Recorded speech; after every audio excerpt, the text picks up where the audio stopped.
All right. In the last video I did on 10 reasons why an Igbo man would not want to run a DNA test for his children, I gave 4 reasons in that video.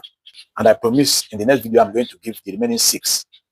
Okay, here comes it. Number 5. Men have emotional attachment to their children. And that is why anytime the child is crying, you will discover that the man will want to know why that child is crying.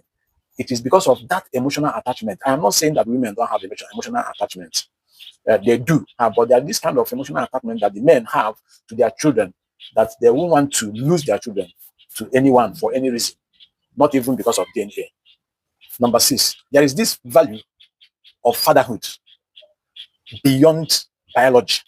Yes, the Igbo man values fatherhood beyond biology. So that is why if you had followed the things fall apart, a lot of everybody blamed Okonkwo for laying his hand to the extent of unaliving Ikemefuna. Even if it is by adoption that this person became a child to a father, Igbo people values that child. Number 7, there is this fear of social stigma. You see, no man wants to be associated with this kind of stigma, whereby the whole people will begin to talk about this man that maybe a child has been seen as his biological son.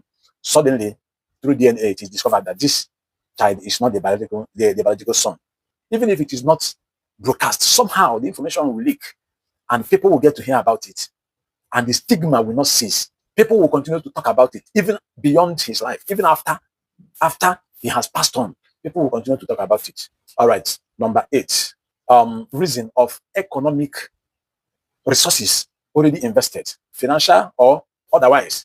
Every kind of resources that the man has already invested on those children, it counts. He doesn't want to see himself as that he has wasted resources on these children, even if he still retains them as his children, but for the fact that he already has that psychology that, so these children I have invested all these resources on are not my children, are not my biological children after all. So he doesn't want that kind of bell to be ringing in his mind. Number 9, there is also this fear of marital breakdown. You see, no man wants to be associated with marital breakdown. Yes. So the Igbo man, typically, every Igbo man wants to have a family that is functional. They do not want to be, except where the breakdown becomes unavoidable. But if there is a way to avoid it, and one of the ways to avoid it is not to go for a DNA ordinarily. Number 10, there are religious tradition